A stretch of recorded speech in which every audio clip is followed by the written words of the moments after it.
Hey everybody, how's it going? This is Liam once again from Everything NYJ on Twitter. How you guys doing?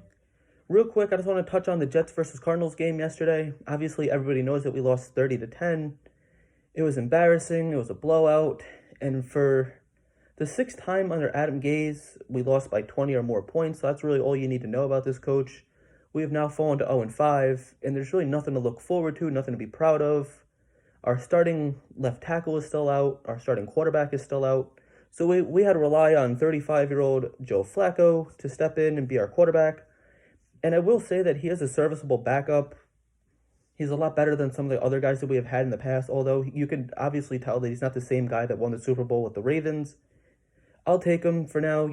Like I said, he is much better than some of the other guys that we've had. But you can definitely tell that he was rusty, especially early in the first quarter. He was overthrowing some passes to Jamison Crowder.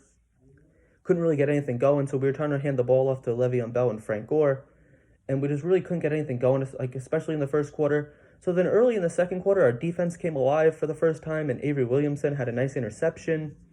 So then we get the ball in enemy territory, and then of course, typical Jets, it's the delay of game call. So we get pushed back, and that's really shame on Joe Flacco.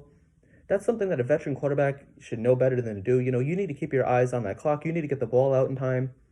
But, whatever. It's typical Jets, man. Nothing surprises me with this team. So then we could really, first and second down come and go. And then third down, our brilliant offensive mind lines our tight end up as a fullback and runs the ball, gives him the ball to run up the middle.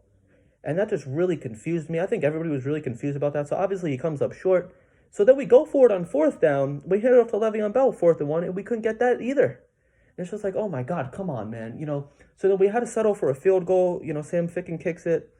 And thank God that Sam Ficken has been doing like phenomenal this year. I have no complaints about him. He's been like one of the only constants on this team. And, thank God for him because like I said, otherwise, we'd be in some big trouble. So we keep the game close. And then obviously Arizona responds. After that, Kyler Murray scores a touchdown. He runs it right in. We get the ball back. We really couldn't get anything going. And the only other really highlight of the game was Jamison Crowder with that other, with his touchdown. That was barely a touchdown. But at the end of the day, a touchdown is a touchdown. I'll take it. We were still in the game for a while. It was 17-3, 17-10, excuse me. So it was a winnable game. And then, the game just slipped away from us. They really just get away from us. Like right out of halftime, it's just, we can't get anything going, man. It's so upsetting. And so, we get that touchdown, and then it falls apart. Defense is horrible. I can't remember a time when defense was worse than the offense, and that's really saying something. And we don't really have that guy on defense. We don't have that Jamal Adams or that, Darrelle Revis. We don't have that one big player on defense like we normally have.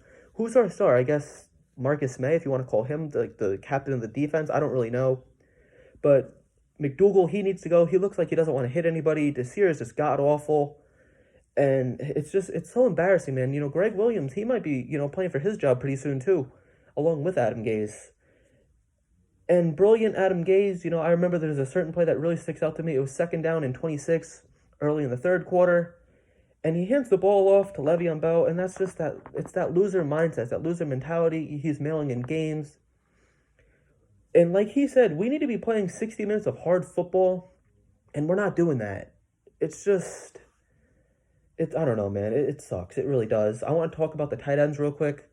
Chris Herndon, he had one play. He came alive. He had that one first down. Other than that, he dropped a wide open pass. Him and Ryan Griffin, excuse me. Him and Ryan Griffin could really go. They're really nothing special. We're probably going to end up drafting a tight end or signing a big free agent tight end. I don't really know who's going to be available. But we can't move forward with these guys. We have no building blocks on this team. And there's really nobody to look forward to, I guess, except John Franklin Myers. He had that nice sack, but other than that, nobody on defense really looked well at all besides him and Avery Williamson.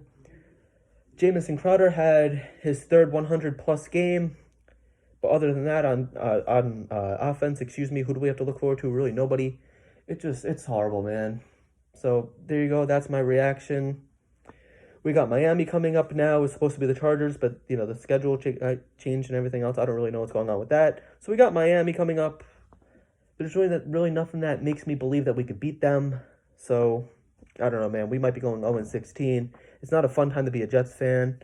Anyway, I'll see you guys next time. Wednesday, I'm going to have my podcast, Everything NYJ, coming up. So definitely tweet me your questions. Just, if you have a question about the Jets or anything, just tweet me and I'll gladly answer it within that video. As always, thank you and go Jets.